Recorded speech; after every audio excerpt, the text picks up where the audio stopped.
خاموشی سے مانتے رہو. یعنی اس دور میں جب دجال کے فتنے سے آنکھیں جو نا چندیا جائیں ساری دنیا کی، یار اس کے بعد خدائی کہاں رہ گئی؟ کہا کچھ نہیں، یہ سارے ملمے ہیں، اصل میں خدائی خدا کی ہے، وہ رہتی رہتی ہے، کچھ نہیں. جب بے بس کرنا ہوگا، اللہ کے رسول علیہ السلام نے فرمایا کہ سب سے نیک آدمی جو اس دور کا ہوگا نا مدینہ شریف میں سے، وہ نکل کر جائے گا دجال کے چن پہ. وہاں مسلم میں لکھا، لوگ کہتے ہیں ہمارا ایمان تھا کہ وہ حضرت عمر کی، اس زمانہ میں لوگ سوچتے تھے کہ یہ وہ تو وقت گزر گیا، حضرت عمر کے دور میں تو نہیں آیا، مگر کئی لوگوں نے کہا کہ وہ خضر علیہ السلام ہی ہوں گے. بہرحال کوئی ہو، فرمایا اس وقت وہ زمین پر سب سے زیادہ نیک آدمی ہوگا. دجال جو ہے وہ عہد کے قریب آ کر ڈیرا لگائے گا، مگر مدینہ شریف میں داخل نہیں ہو سکے گا.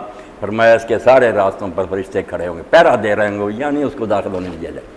مگر مدینہ کو 3 زلزلے آئیں گے، اس طرح مدینہ ہلایا جائے گا کہ سب منافق اور بے ایمان بھاگ کر چلے جائیں گے، مدینہ نہیں بچے گا، وہ جا کر اس کے ساتھ مل جائیں گے، نیک ہی رہ جائیں گے. تو یہ نیک آدمی پھر جائے گا اور اس کے سپاہیوں سے کہے گا کہ میں تمہارے سردار سے ملنا چاہتا ہوں. وہ پہلے تو کہنے لگے قتل کر دو، دوسروں نے کہا نہیں ہمیں نہیں حق، سردار کو بتانا چاہیے. تو پہنچا دیا.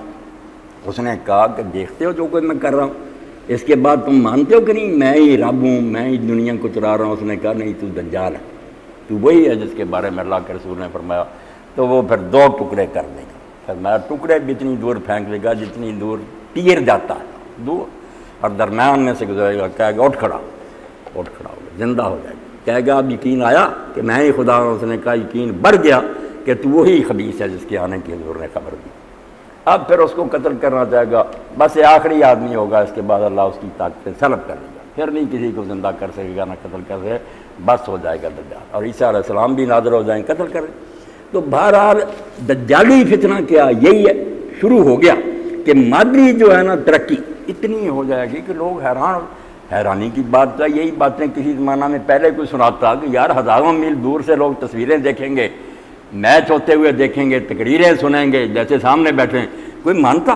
لوگوں نے کہنا پاگل ہے یار، یا یہ جنوں کی کوئی بات ہے. اب سب کچھ آنکھوں سے دیکھ رہا ہے. بالکل حیرانی کی بات ہے، کوئی پہاڑ راستے میں حائل نہیں ہوتا، سب کچھ.